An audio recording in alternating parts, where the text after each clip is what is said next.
Assalamualaikum warahmatullahi wabarakatuh. Al-Fatiha ila khadratin Nabi Muhammadin sallallahu alaihi wasallam. Thumma ila khadrati ikhwanihi minal anbiya wal mursalin wa syuhada was salihin wal ulama al amilin wal musannifin wa syami malaikatikal muqarrabin.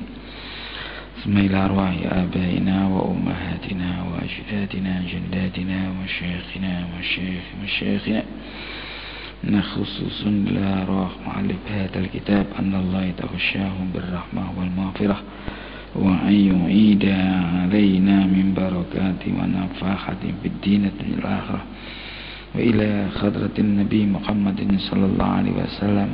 الفاتحة. أعوذ بالله من الشيطان الرجيم. بسم الله الرحمن الرحيم. الحمد لله رب العالمين الرحمن الرحيم مالك يوم الدين إياك نعبد وإياك نستعين اهدنا الصراط المستقيم صراط الذين أنعمت عليهم غير المغضوب عليهم ولا الضالين آمين. Bismillahirrahmanirrahim. Alhamdulillah rabbil alamin wassalatu wassalamu ala asyrafil anbiya wal mursalin Sayyidina Maulana Muhammadin wa ala alihi wa sahbihi ajma'in. Amma ba'du. Bapak-bapak dan ibu-ibu jamaah Masjid Agung Jami' Malang yang dimuliakan Allah Subhanahu wa taala serta para pendengar Madinah yang budiman. Pada pagi hari ini mari kita bersama-sama bertasyakur menjadikan syukur kehadirat ilahi Rabbi Allah Subhanahu wa taala atas limpahan rahmah, hidayah dan inayahnya kepada kita bersama, sehingga di pagi hari ini kita dapat melaksanakan salah satu tugas hidup dan kehidupan kita, yaitu thalabul ilmi. Mudah-mudahan ilmu yang kita kaji, yang kita pelajari di pagi hari ini benar-benar ilmu yang nafi', ilmu yang bermanfaat, yang berguna bagi kita menggapai ridha Allah Subhanahu wa taala. Selanjutnya salat dan salam mudah-mudahan selalu tercurah kepada junjungan kita Nabi besar Muhammad sallallahu alaihi wasallam, para keluarga, sahabat, pengikut-pengikutnya termasuk kita bersama. Ibu bapak yang dimuliakan Allah Subhanahu wa taala, kita masih dalam bab sholatul jamaah. Kita sampai hadis nomor 11 dari sholat jamaah itu. Saya bacakan. Bismillahirrahmanirrahim. An Aisyah radhiyallahu anha, dari Aisyah radhiyallahu anha, fi qissati sholati Rasulillah sallallahu alaihi wasallam, dalam menjelaskan, merangkan kasus kisah. Ya, kisahnya Rasulullah sallallahu alaihi wasallam, beliau itu pernah sholat. Kisah sholatnya Nabi bin nasi, menjadi imam pada jamaah, wa huwa marid, sedangkan Rasulullah itu sakit. Nah, ini luar biasa Rasulullah itu. Jadi Rasulullah itu ada mengatakan tidak sholat jamaahnya itu luar biasa. Walaupun dalam posisi sakit, Rasulullah itu tetap sholat jamaah. Qalat Aisyah ini mengatakan, ini kasusnya panjang ini. Faja'a hatta jalasa ala yasari Abu Bakar. Ini di tengah-tengah itu. Kemudian Nabi itu datang. Kemudian Rasulullah itu duduk di sebelah kiri Abu Bakar Siddiq. Fakana yusalli bin nas. Ketika itu Abu Bakar Siddiq telah menjadi imam pada jamaah. Jadi jamaah sudah berlangsung, Rasulullah rawuh. Rasulullah datang situ, terus Rasulullah duduk di sebelah kirinya Abu Bakar. Jadi berarti Abu Bakar ada di sebelah kanan. Jadi kalau kita imam kan imam, nah ini. Jadi Rasulullah di sebelah kiri, jadi Abu Bakar sebelah. Jadi imam. Terus fakana yusalli jalisan wa Abu Bakar qa'iman. Ini Nabi ketika itu Abu Bakar ini fakana yusalli bin nas jalisan wa Abu Bakar. Nabi menjadi imam pada waktu itu dalam posisi duduk, sedangkan Abu Bakar itu berdiri. Yaktadi Abu Bakar bi sholatin Nabi. Abu Bakar itu mengikuti sholatnya Nabi pada posisi yang duduk itu. Wa yaktadin nas bi sholati Abu Bakar. Bi sholati Abu Bakar. Orang-orang mengikuti Abu Bakar Siddiq. Ini hadis ini mungkin khasais, ketentuan hanya pada Rasulullah Sallallahu Alaihi Wasallam. Ini jadi Nabi itu sebetulnya hadisnya panjang. Ini saya bacakan dari Aisyah panjang. An Aisyah radhiyallahu anha qalat lamma saqula ala Rasulillah sallallahu alaihi wasallam jaa Bilal yu'adzinu bis shalah. Ketika ini Rasulullah merasa berat, sakit sudah parah. Ini itu mengatakan fi maradi mauti, sakit menjelang wafatnya Rasul. Ini jaa Bilalun yu'adzin. Bilal datang ke masjid biasa adzan beliau itu. Terus ketika itu Rasulullah bersabda, faqala muru Abu Bakar yusalli bin nas. Perintahkan Abu Bakar. Karena Nabi itu sedang sakit, suruh perintahkan Abu Bakar untuk sholat, mengimami orang. Terus fakultu, ini saya mengatakan, ini ya Rasulullah inna Abu Bakar rajulun asifun fa innahu mata ma yuqimu maqamaka la yusmi'un nas falau amarta Umar. Ini Abu Bakar itu orang yang lemah, maksudnya asif itu mudah, susah. Raqiqul, hatinya itu lunak sekali. Abu Bakar itu mudah menangis. Jadi mungkin ketika membaca ayat itu, ayat azab, beliau suka menangis. Jadi orang yang hatinya itu amat sangat lunak itu Abu Bakar. Jadi oleh karena itu sahabat usul, ya Rasulullah inna Abu Bakar rajulun asif wa innahu mata ma yuqimu maqamak. Abu Bakar itu orang yang lemah hatinya, mudah menangis, mudah enggak kuatan, itu Abu Bakar itu. Beliau itu ketika posisinya itu menduduki posisi kamu, maka dia tidak akan memperdengarkan suaranya tidak bisa lantang. Jadi ketika membaca Quran tidak bisa lantang suaranya. Terus falau amarta Umar, lumbuk yola jenengan itu usul sahabat itu perintah kepada Umar bin Khattab. Jadi usulnya sahabat Umar suruh jadi imam. Tapi terus faqala muru Abu Bakar yusallinas. Sudahlah, perintahkan Abu Bakar supaya Abu Bakar itu mengimami kepada masyarakat. Fakultil Khafsah.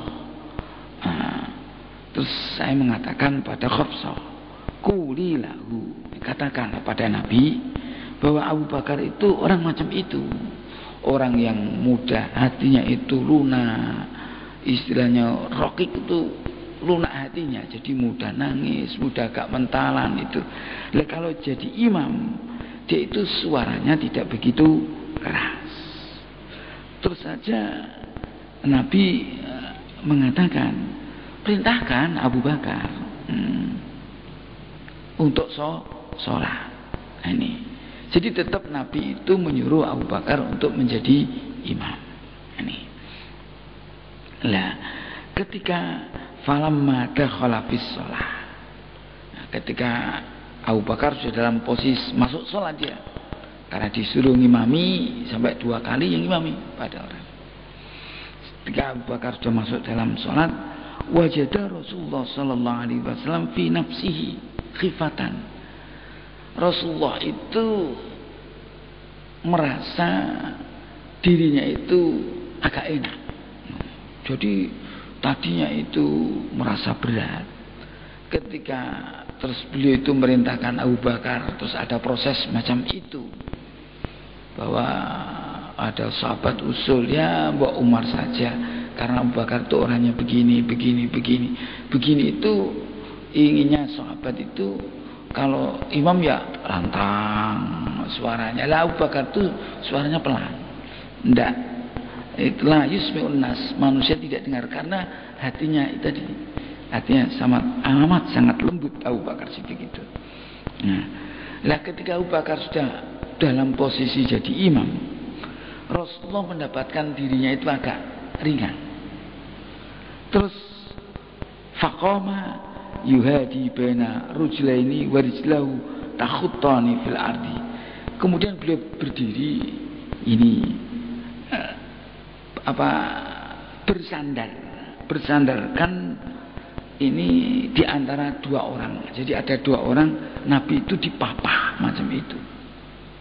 Terus warijlahu takhuttani fil ard. Kakinya itu ya nyeret-nyeret itu, diseret-seret karena saking sakitnya itu. Nah, hatta dakhalal masjid, sehingga masuk ke masjid. Ini luar biasa Rasulullah itu. Nah, ini falamma sami Abu Bakar hissahu dzaba Abu Bakar yata'akhkhar. Ketika Abu Bakar itu dengar, mungkin Nabi itu dengar ini suaranya itu, suara sikil digeret. Nah, Abu Bakar turun, mundur ya ta'akhir. Fa'au ma'a ilai Rasul. Terus Rasul tetap aja memberi isyarat. Sudah, hatta jalasa an yasari Abu Bakar. Fakana Abu Bakar yusalli qa'iman wa kana Rasulullah yusalli qa'idan yaqtadi Abu Bakar bisolati. Jadi Abu Bakar memberi isyarat suruh ini ke muka. Terus akhirnya Abu Bakar ini sholat mengikuti Nabi. Padahal Nabi itu di tengah-tengah. Akan tidak mungkin kan sekarang itu masuk di tengah-tengah ini. Nabi itu di tengah-tengah sholat. Ya, di tengah-tengah duduk di Abu Bakar. Abu Bakar duduk. Jadi Abu Bakar itu Nabi itu duduk di sebelah kirinya Abu Bakar. Terus Abu Bakar mundur. Terus malah Abu Bakar itu menjadi mubalighnya Rasul. Jadi Abu Bakar mengikuti Nabi dalam posisi duduk, terus orang-orang itu mengikuti mengikuti Abu Bakar, yang Abu Bakar sholatnya berdiri. Padahal di muka kan pernah kita jelaskan bahwasanya kalau ada orang berdiri itu tidak boleh makmum pada orang yang duduk, tidak boleh. Jadi kalau ada orang yang duduk sudah tidak mampu berdiri, ya jangan jadi imam. Ini khasais daripada Nabi. Soalnya bahkan wan nasyu muqtaduna bi sholati Abu Bakar radhiyallahu anhu. Orang-orang mengikuti Abu Bakar. Ini. Nah, di sini kenapa Abu Bakar kok itu tidak berani mendahului Nabi? Ada ayat, ya ayyuhalladzina amanu la tuqaddimu baina yadayillah wa rasulih. Wahai orang-orang yang beriman, kamu jangan ini baina yadayillah, jadi jangan kamu mendahului. Jadi baina di antara kalau di itu Allah yang tidak boleh mendahului Allah. Kalau mendahului Allah, jadi kita itu ya harus mengikuti Allah. Demikian juga kita harus mengikuti wa rasul dan utusan Allah. Jadi kalau ada utusan Allah kita tidak boleh mendahului, karena ada ayat macam itu Abu Bakar itu mundur. Ini kan luar biasa. Jadi ini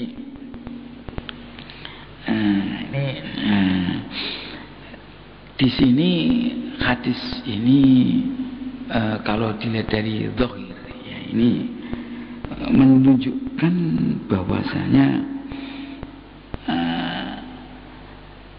afdoliyahnya Abi Bakar ansa'ir sahabat. Di Abu Bakar itu lebih utama, atau sahabat Nabi yang paling utama adalah Abu Bakar As-Siddiq. Buktinya apa? Ketika Rasulullah itu sakit, itu yang Rasulullah menyuruh menjadi imam, itu kan luar biasa itu. Itu yang disuruh menjadi imam adalah Abu Bakar As-Siddiq. Walaupun ketika itu ada sahabat yang usul Mbok Umar saja, dengan mengumumkan alasan bahwa Abu Bakar itu orangnya punya sifat begini. Nah, sifat itu ya kelemahan, jadi suaranya nggak bisa lantang karena hatinya lunak, itu mudah menangis, macam-macam. Itu dikemukakan oleh Rasul. Tapi Rasulullah tetap sampai 2 kali Rasulullah itu menyuruh Abu Bakar untuk menjadi imam. Nah, ini luar biasa kan? Ini kasus ya, ini luar biasa Abu Bakar itu. Bahkan mungkin dalam satu hadis lain itu di dalam kitab Nasaihul Ibad, ya bukan Nasaidina, Nasaihul Ibad. Ini pernah kan satu ketika Abu Bakar itu Umar itu merasa ingin lebih daripada Umar Abu Bakar Siddiq. Suatu ketika Rasulullah itu menawari pada Umar bin Khattab, "Wahai Umar, ini ada kesempatan untuk berjuang, kesempatan untuk menginfakkan harta untuk berjuang, ada kesempatan baik. Nah, ini sudahlah, kamu sekarang punya kesempatan itu, apa yang kau mau ikut sertakan apa?" "Ya Rasul, separuh harta saya gunakan, saya infakkan untuk berjuang." Terus Rasulullah mengatakan, "Loh, ya kamu?" "Oh, kalau saya separuh aja." Bagus. Terus Rasulullah itu karena mungkin dari rumah ke rumah, door to door, terus ke rumahnya Abu Bakar Siddiq. "Abu Bakar, ini ada kesempatan untuk berjuang. Kamu mau ikut peran serta apa? Yang kamu mau andil apa dalam perjuangan ini?" Abu Bakar mengatakan, "Ya Rasul, semua hartaku saya infakkan untuk sabilillah." "Loh, lah kamu?" "Selama kamu ada ya Rasulullah, saya pasti hidup." Oh, ini luar biasa. Di semua hartanya diberikan untuk fi sabilillah. Nah, ini Abu Bakar. Nah, terus Abu Bakar itu dengar, oh kalau begitu Abu Bakar itu memang lebih mulia daripada saya. Kalau Umar itu mengatakan mengakui akan kemuliaan Abu Bakar As-Siddiq. Nah, di sini juga ini malah Rasulullah sendiri yang beri isyarat. Oleh karena itu mungkin dulu ketika pas ada ba'da wafatir Rasul, itu kan hari Senin Rasulullah itu wafat, dimakamkan kan tidak segera, karena ketika itu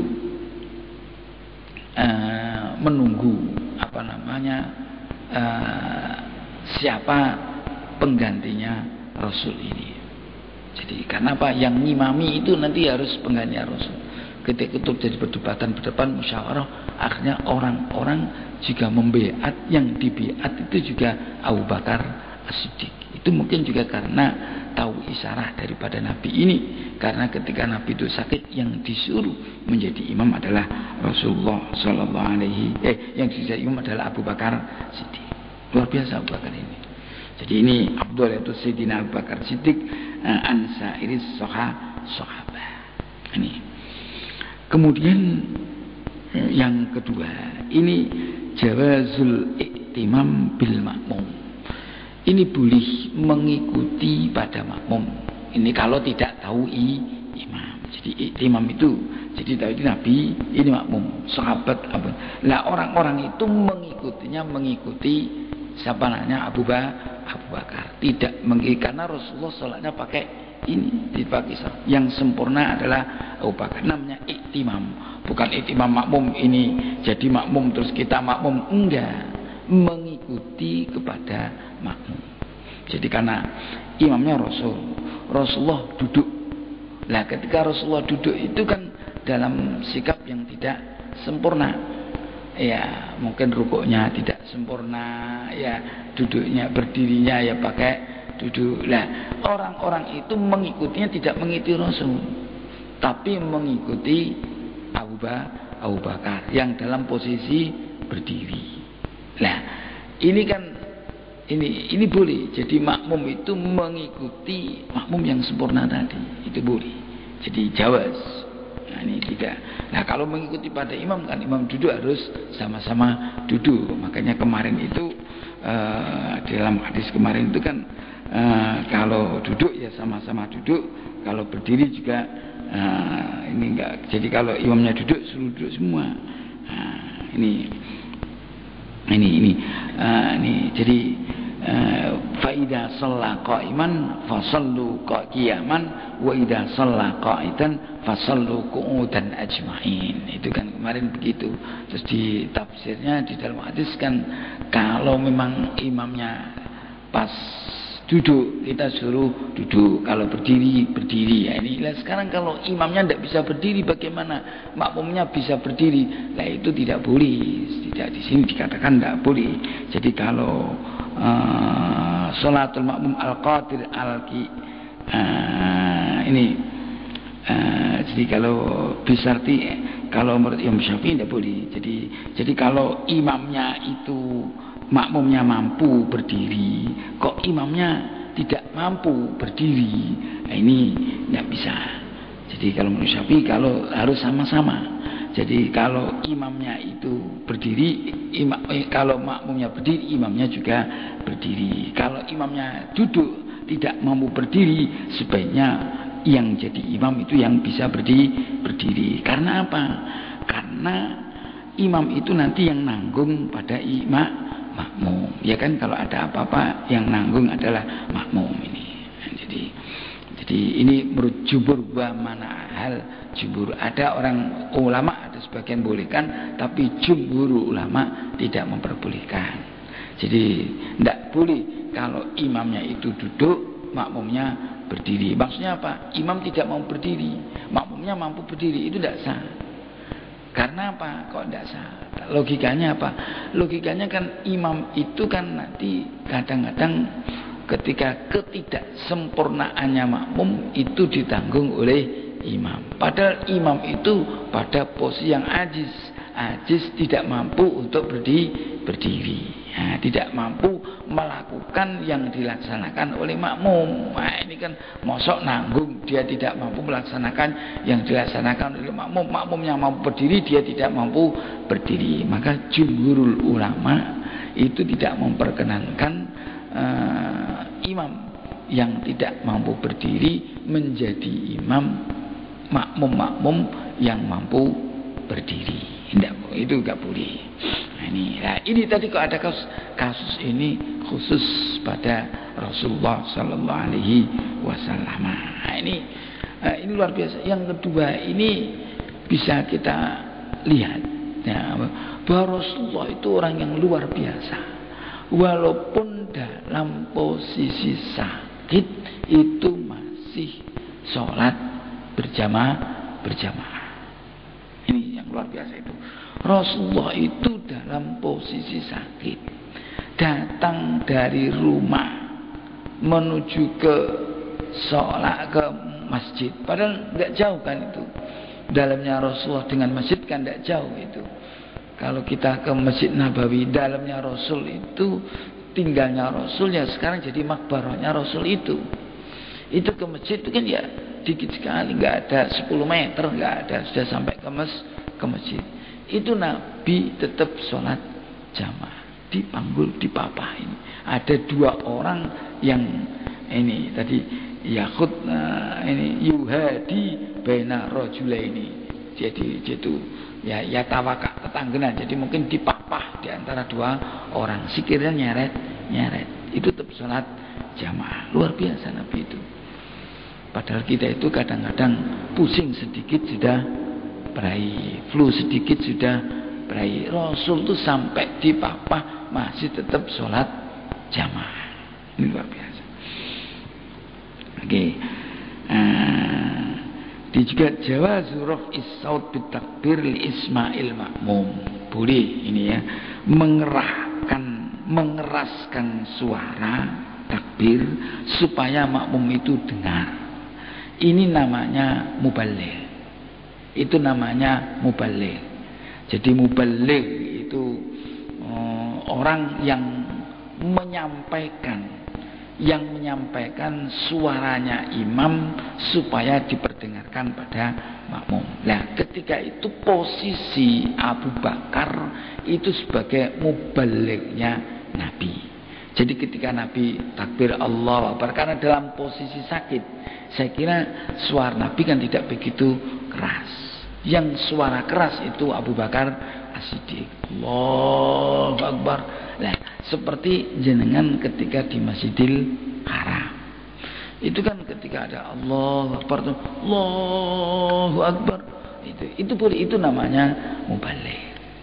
Di Indonesia kok tidak? Iya, kan mubaligh itu dulu dilakukan ketika tidak ada ini kita kadang-kadang bicara itu al-hukmu yaduru ma'illatihi. Itu ada mengatakan teksnya macam itu ya teksnya macam itu. Nah, ini kadang-kadang perselisihan di antara ini orang ulama-ulama dalam mengkaji teks. Ya, itu ada teks macam itu, hadis macam itu. Terus ini dulu Nabi ada mubalighnya. Nah, terus sampai sekarang itu sholatnya juga ada di Mekah itu ada mubaligh, tapi hanya di Masjidil Haram. Dan si imam mungkin walaupun pada pengarahnya sudah bagus, tapi imamnya mungkin tidak begitu dengar. Tapi saya kira juga dengar sana itu. Tapi tetap dia pakai mubaligh. Ini boleh, mubalighul imam itu boleh. Di sini kalau tidak, karena pengeras sudah cukup. Kalau sudah cukup, tidak apa-apa maksudnya. Nah, ini, tapi itu kan boleh, tidak sunnah, tidak ada apa-apa. Nah, boleh aja pakai macam itu. Karena dulu Nabi dulu pada masa Nabi macam itu. Kenapa kok begitu masa Nabi? Ya karena dulu tidak ada ini pengeras. Saya masih ingat ketika saya di pondok pertama itu kan belum ada pengeras zaman dulu itu. Itu kalau takbir kiai sini itu mubalighnya 2 orang di sana di Allahu Akbar, Allahu Akbar. Karena masjidnya itu besar, santrinya banyak, pengerasnya tidak ada. Dulu belum ada pengeras, tahun 70 berapa itu belum begitu banyak pengeras di pondok saya, tidak ada pengeras. Jadi kiai itu ya macam itu, ada mubalighnya ketika sholat itu nggak apa-apa, mubaligh namanya. Supaya makmum itu ini. Terus jawazul iktidak bisautil makmum, ya boleh mengikuti suaranya makmum. Bahkan dia mengatakan gini, kalau kita tidak tahu imam, ya muka kita itu fungsinya sama dengan imam. Seandainya imam di sini ya Allahu Akbar, nggak dengar, kita takbir itu harus setelahnya takbir orang yang di muka kita. Nah kalau dengar kan tidak apa-apa, Allahu Akbar, Allahu Akbar, karena kita dengar. Kalau tidak dengar itu takbir atau belum kan tidak tahu kita. Allahu Akbar. Lah kita tahu ini imamnya sudah takbir atau belum. Kita lihat orang yang di muka kita. Kalau orang yang di muka kita itu sudah angkat tangan takbiratul ihram, kita baru takbir. takbir. Karena orang di muka kita itu fungsinya sebagai pengganti imam yang kalau kita tidak melihat imam. Nah, ini. Jadi iktidak itu bisa mengikuti tidak hanya suara, gerakannya makmum juga tidak apa-apa kalau tidak melihat imam.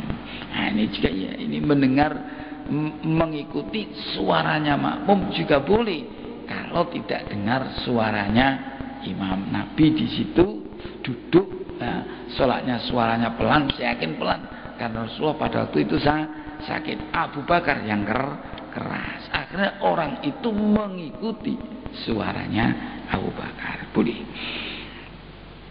Nah, ini jawazu sholatil qaim khalfal qaid. Nah, ini boleh sholatnya orang yang berdiri di belakang orang sholat yang duduk. Tapi di sini ada khilaf, ada perbedaan pendapat. Tadi sudah saya katakan kalau menurut jumhurul ulama itu tidak boleh. Menurut jumhurul ulama itu tidak boleh seorang makmum kepada imam yang dalam posisi duduk, itu tidak boleh.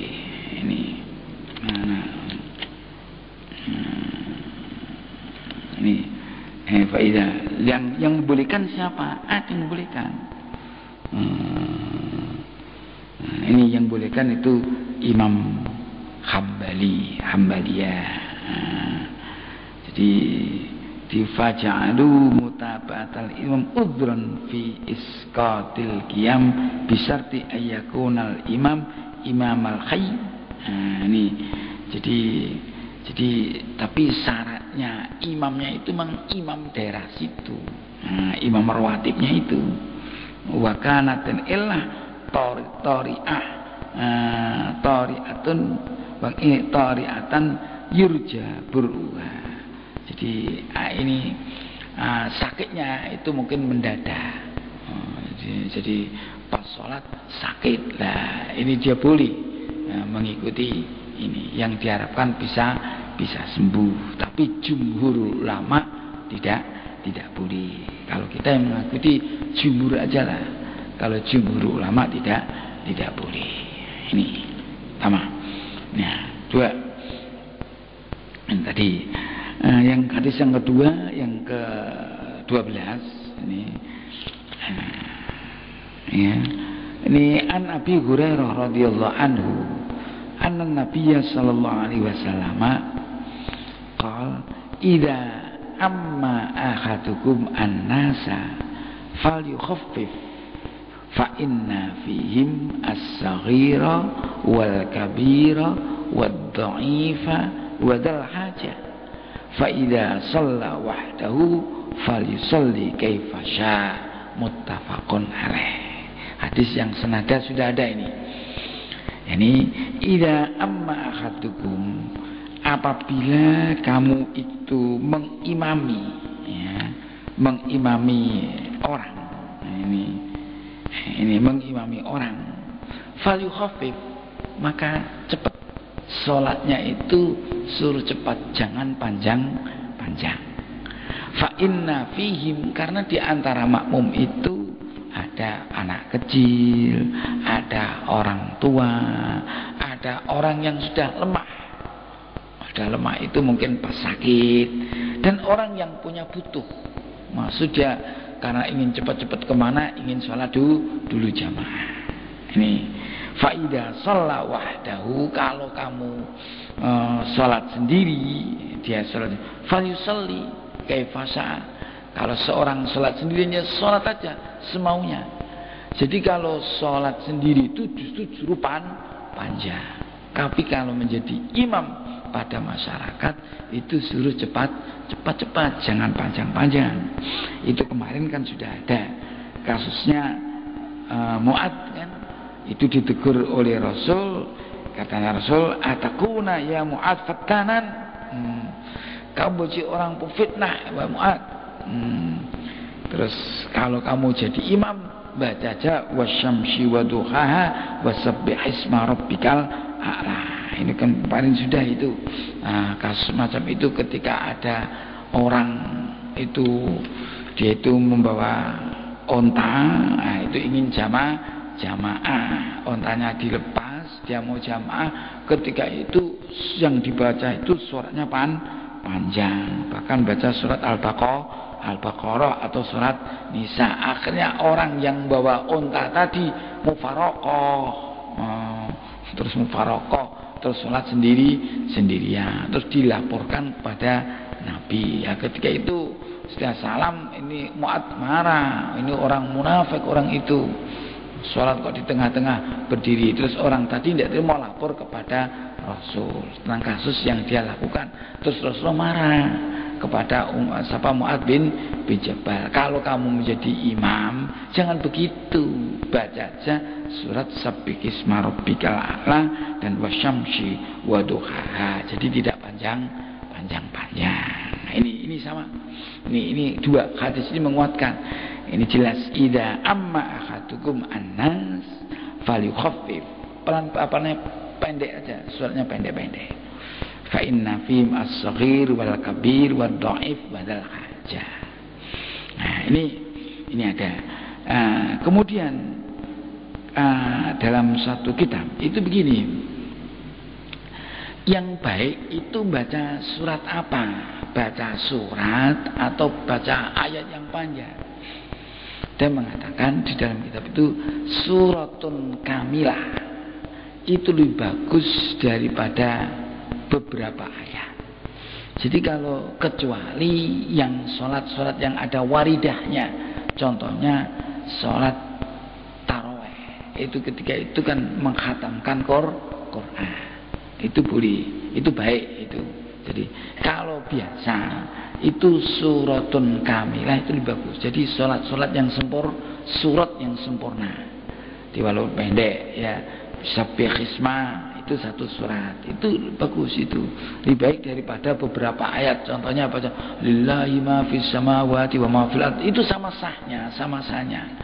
Cuma afdoliyahnya mana? Yang bagus itu ada yang afdol itu suratun kamilah, surat sempurna. Jadi ada suratnya itu lebih bagus. Oke. Satu kali lagi ya, ini jadi istihbabu takhfifis shalah mura'atan li hadil ma'mum mala itmami arkaniha. Nah, jadi ini sunnah ya, sunnah kita itu takhfifis shalah ya, takhfif mempercepat sholat, tapi jangan cepat-cepat sekali. Sabbihisma itu kan tidak cepat-cepat sekali. Takhfifis shalah, mempercepat sholat karena memperhatikan keadaannya makmum. Contohnya begini, ada sholat kita ngimami zuhur sampai ke pelataran sana hujan, kita sebaiknya agak cepat sholatnya. Kudu sama lama-lama di sana ke basah kuyup. Wong di sana tidak ada ayuba, tidak ada ininya. Ya kita agak cepat aja. Ini jadi mura'atu halil makmum, ini boleh sambil memperhatikan keadaannya makmum, itu sunnah. Jadi kalau makmumnya itu di sana kepanasan, ya cepat. Saya masih ingat ketika kapan saya haji yang pertama kedua, itu sholat Jum'ah di Masjidil Haram. Sholat Jum'ah di Masjidil Haram itu ketika Jumat terakhir menjelang wukufnya hari itu, sholat Jum'ahnya itu kan masjidnya penuh sekali, Masjidil Haram penuh. Jadi orang datang itu mungkin sebelum jam 10 sudah datang, panas sekali. Itu imamnya sholat, khutbahnya enggak panjang, imamnya juga enggak panjang. Yang dibaca itu mungkin saya masih ingat sholat inna a'toina sama kul. Di inna itu kan pendek sekali, inna a'toina kalau sholat Jum'ah. Karena apa? Mungkin imam itu juga mura'atul makmum, melihat makmum itu kepanasan kan, yang di atap itu penuh, panas sekali kan. Jadi makanya imamnya yang dibaca pendek karena beliau tahu makmumnya itu sudah lama menanti ini. Kalau suratnya dipanjangkan, nah ini tidak menjadikan khusyuk. Nah ini begitu. Bahkan di sini ada mengatakan al hajah min umurid dunya udhrun fi tahfifis salat listighalil qalbi biha wansirafil musall an kamalil khusyu' fiha. Nah, ini bagus ini. Kebutuhan akan persoalan-persoalan dunia itu merupakan salah satu alasan. Jadi kebutuhan dunia, persoalan duniawi itu merupakan alasan bolehnya sholat itu dipercepat. Karena apa? Listighalil qalbi biha. Karena hati itu istighal. Maksudnya itu ketungkul, hati itu akan tersibukkan, terpengaruh dengan persoalan itu. Kalau lama-lama orang itu tidak akan bisa khusyuk wong pikirannya persoalan dunia. Makanya seperti di masjid-masjid dekat pasar, itu kalau sholat kan cepet itu. Di sini ada sholatnya kan suruh cepat-cepat. Nah ini. Jadi nggak boleh lama-lama. Karena apa? Jamaahnya itu cepat ingin ke pasar. Di sini juga ada al-hajah min umur dunya udhur. Itu satu alasan. Jadi kebutuhan persoalan dunia ingin cepat ke pasar. Ya, ini pedagang. Itu suatu alasan untuk mempercepat sholat. Karena apa? Karena hatinya jamaah di situ, yang jamaah di situ, hatinya kan ingin cepat-cepat dan kembali ke pasar. Kalau kita tidak cepat, mereka tidak bisa khusyuk. Wan sirafil musalli an kamal khusyuk fiha. Kalau lama-lama makmumnya tidak bisa khusyuk, maka lebih baik cepat ini supaya bisa khusyuk. Ini di sini. Nah, ini ya, makanya pernah saya katakan kan, saya pernah ngomong di sini juga. Ini emang kalau dalam suatu di pondok yang besar, yang biasa orang-orang mengatakan sholat tarawih kok cepet, sholat tarawih itu memang di sana ada 3 versi. Ada sholat itu sampai menghatamkan Quran ke sepuh, ya ada jamaahnya yang ingin khatam Quran ke situ. Tapi ada yang biasa-biasa. Tapi ada yang cepat, anak-anak muda itu ingin imam yang cepat ini. Ya sama-sama penuhnya. Ini penuh, di sini penuh. Ini kan sama makan prasmanan itu. Ingin ikan ini ada, ini. Ya punya alasan ini. Jadi karena fitah udhun fitah fifis sholat. Karena tadi karena hati itu ini akan ya terpengaruh yang dipikirkan. Akhirnya dia tidak bisa khusyuk dalam sholat. Maka juga cepat tapi khusyuk. Tapi jangan tidak boleh ya. Yang penting rukunnya itu terpenuhi. Jadi rukunnya terpenuhi, syaratnya terpenuhi. Ini saya kira di sini sudah macam itu. Tidak ada lah sholat yang seperti di tempat saya itu sekarang tidak ada. Zaman dulu waktu itu suratnya itu Yasin Allahu Akbar. Sekarang nggak ada sudah. Kan Nun Allahu Akbar. Ya kalau itu kan cepat. Nah ini bahkan ya karena makmum ya akhirnya anak muda.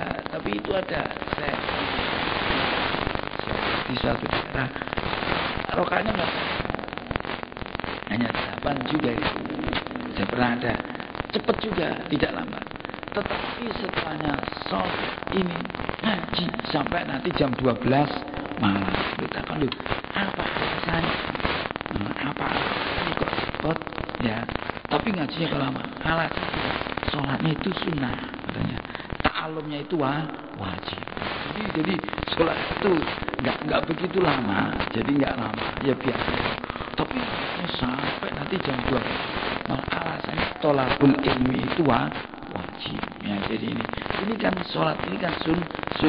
Yang penting syarat rukunnya terpenuhi ya sudah. Karena belum tentu yang lama itu khusyuk. Belum tentu. Karena kelamaan mungkin ngantuk. Mungkin itu mungkin juga. Jadi itu ya juga belum tentu yang cepat cepat itu khusus ya belum tentu, karena dia kecepatan dia belum tentu juga. Jadi itu masing-masing terserah pribadi. Jadi oleh karena tidak usah kita itu saling sing cepat ngarani sing ilek, sing cepat buka sopo, sing lon-lon ngenteni sopo. Nah, ini kan sama saja nanti ya itu. Yang itu mengenai khusus itu jangan hati.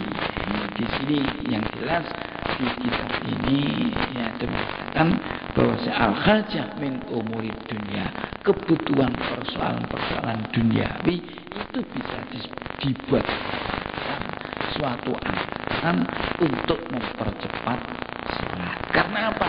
Hati orang yang sudah sibuk persoalan dunia ini hatinya istighol.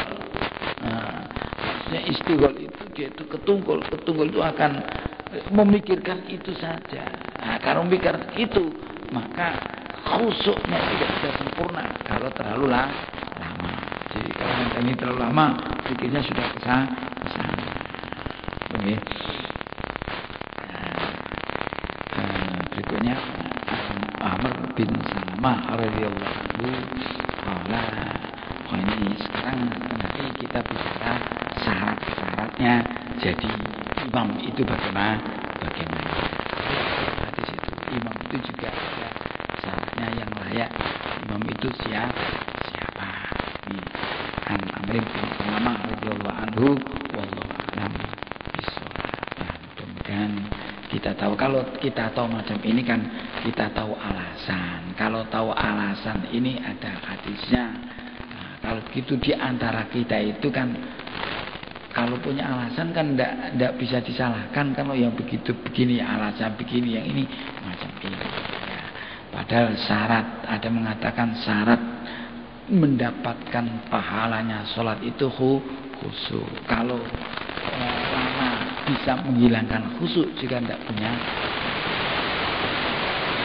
jika tidak menghilangkan.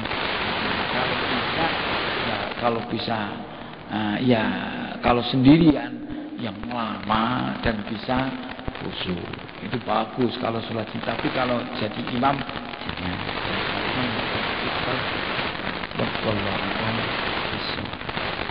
أعوذ بالله من الشيطان الرجيم بسم الله الرحمن الرحيم الحمد لله رب العالمين حمدا يوافي نعمه ويكافي مزيده يا ربنا لك الحمد كما ينبغي لجلال وجهك الكريم وعظيم سلطانك اللهم انفعنا ما علمتنا وعلمنا ما ينفعنا اللهم ارزقنا فهم النبيين وحفظ المرسلين وإلهام ملائكتك المقربين اللهم ارزقنا وأولادنا وتلاميذنا وذرياتنا علوما نافعة وأعمالا متقبلة ورزقا حلالا طيبا مباركا في الدين الدنيا والآخرة وصلى الله على سيدنا مولانا محمد والحمد لله رب العالمين ثم السلام عليكم ورحمة الله وبركاته. اللهم